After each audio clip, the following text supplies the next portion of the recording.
Bismillahirrahmanirrahim. Assalamualaikum warahmatullahi wabarakatuh. Alhamdulillahirabbil alamin. Pada kesempatan kali ini saya akan mempresentasikan tentang ayat-ayat kematian. Mungkin langsung saja ya. Kematian merupakan sebuah keniscayaan yang mutlak bagi setiap makhluk hidup yang bernyawa. Sudah sesuai dengan keterangan kullun nafsin dha'iqatul maut, yakni tiap-tiap yang bernyawa pasti akan mengalami kematian. Batas akhir dari kehidupan seseorang yang telah ditentukan. Hari kemudian sebagai kelanjutan dari masalah kematian, tidak dimaknai sebagai hari akhir dari pengalaman eksistensial manusia, namun sebagai pengalaman baru yang lebih abadi. Kematian merupakan perpindahan dari satu fase ke fase selanjutnya. Namun karena hal tersebut bukanlah masalah empiris, yakni tidak bisa dibuktikan ya oleh penelitian, maka pemahaman dari ayat-ayat awal dalam surat Al-Baqarah adalah iman atau percaya dan yakin. Percaya dan yakin pada berita atau naba dari Tuhan sebagaimana dibawa oleh para pembawa berita, yakni Nabi. Secara umum, pembicaraan tentang kematian bukanlah pembicaraan yang menyenangkan. Banyak sekali faktor yang menyebabkan seorang tidak ingin mati. Ada yang tidak ingin mati karena dia tidak tahu apa yang dihadapi setelah kematian. Dan sebagian yang lain berpandangan bahwa apa yang dipunyai sekarang lebih baik dari apa yang dipunyai nanti ketika mati. Tidak sedikit dari mereka juga membayangkan betapa sulitnya pengalaman mati dan kehidupan sesudahnya, atau juga khawatir akan keluarga yang ditinggalkannya. Semua alasan tersebut memunculkan pandangan optimis dan pesimis terhadap kematian dan kehidupan sesudahnya. Pembahasan akan kematian dan pasca kematian bukanlah wacana semata, melainkan lebih pada orientasi wacana kehidupan, sebab terdapat kaitan erat antara hidup dan mati. Semakin tepat pandangan manusia mengenai kematian dan kehidupan pasca kematian, maka orientasi kehidupan akan semakin baik. Begitu pula sebaiknya. Perspektif manusia ya tentang kematian dan pasca kematian sangat berpengaruh dalam kehidupan. Semakin positif, yakin dan objektif, maka akan semakin terbuka peluang untuk hidup bahagia, aktif dan energik. Perbedaan pandangan mengenai kematian akan menimbulkan dampak yang sangat besar ya bagi kehidupan, seperti konsep kematian yang dianut para syahid atau mereka yang mengatasnamakan agama untuk melegalkan bunuh diri. Meskipun masih terdapat banyak pandangan akan keberanian bunuh diri, namun jika dilihat dari segi kemanusiaan ya, bunuh diri tidak bisa dibenarkan. Selain itu, perbedaan pemaknaan syahid akhirnya melahirkan gerakan-gerakan radikal dengan cara melakukan bom bunuh diri. Hal ini sebagai bentuk dampak kecil dari pemahaman kematian yang berbeda, seperti halnya yang dilakukan oleh ormas Islam yang memaknai jihad sebagai panggilan jiwa untuk membela Islam dari segala macam gangguan. Bahkan rela untuk qital fisabilillah, karena di dalam jiwa mereka hanya bertujuan untuk membela meski harus syahid. Langsung saja mungkin pada ayat-ayat kematian ya akan saya bacakan. A'udzubillahi minasyaitonirrajim. Bismillahirrahmanirrahim.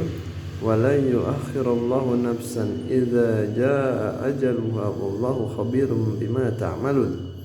Yang artinya, dan Allah tidak akan menangguhkan satu jiwa apabila telah datang ajalnya, dan Allah Maha mengetahui apa yang kamu kerjakan.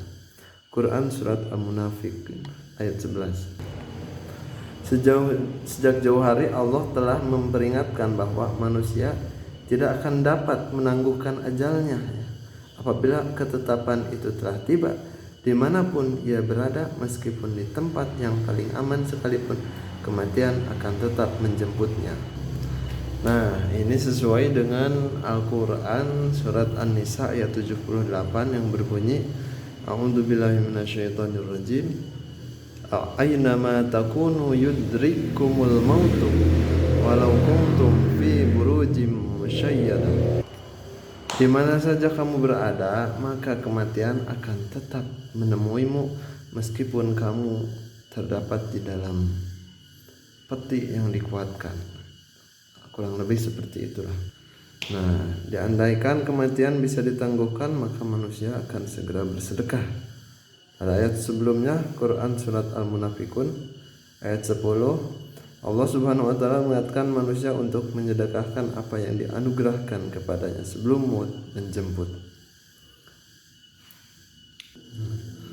Ini di dalam surat Al-Munafikun ayat 10 ya, yang artinya, dan belanjakanlah sebagian dari apa yang telah kami rezekikan kepada kamu sebelum datang kepada salah satu dari kamu kematian.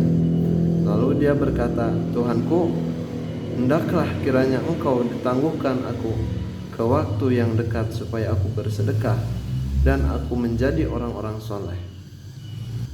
Perlu diketahui, sedekah yang dapat diberikan tak terbatas pada harta benda semata. Ia mencakup anugerah Allah yang luas seperti ilmu pengetahuan, bantuan berupa kekuatan, air yang tersedia di bumi, dan lain sebagainya. Nah, ayat ini menunjukkan bahwasannya sedekah merupakan bekal yang luar biasa untuk menghadapi alam akhirat nanti. Saking dahsyatnya, seandainya ajal bisa ditangguhkan, maka manusia akan segera bersedekah sebanyak mungkin. Di sisi lain juga ini menunjukkan bahwa harta benda bisa menjadi tanggungan yang berat di akhirat kelak. Bahkan Rasulullah SAW pun berdoa agar diwafatkan di dalam keadaan miskin. Nah, di dalam hadis riwayat Bukhari disebutkan bahwa saat wafat Rasulullah tidak meninggalkan satupun dinar, dirham, budak sahaya, baik laki-laki ataupun perempuan ya, ataupun harta lainnya, melainkan hanya meninggalkan bagloh, betina yang biasa ditungganginya, sebuah senjata dan tanah yang telah beliau sedekahkan kepada Ibnu Sabil.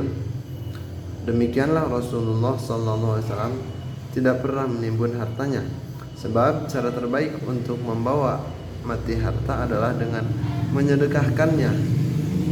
Dari ayat ini juga tersirat anjuran bekerja keras selama di dunia agar kita dapat menghasilkan rezeki dan bersedekah sebanyak-banyaknya. Selanjutnya, setelah mati, manusia tidak menghilang melainkan berpindah alam. Sebagaimana Allah Subhanahu wa taala menciptakan dan menghidupkan manusia, Sang Maha Kuasa pula lah yang menciptakan kematian. Sebagaimana firman-Nya dalam Quran surat Al-Mulk ayat 2, yakni Alladzi khalaqal mauta wal hayata liyabluwakum ayyukum ahsanu amala wa huwal azizul ghafur. Yang menciptakan mati dan hidup untuk menguji kamu, siapa di antara kamu yang lebih baik amalnya, dan Dia Maha Perkasa lagi Maha Pengampun. Quraisy Shihab dalam tafsir Al-Misbah menjelaskan kematian manusia dalam pentas bumi bukan berarti menghilang dan menjadi tiada begitu saja.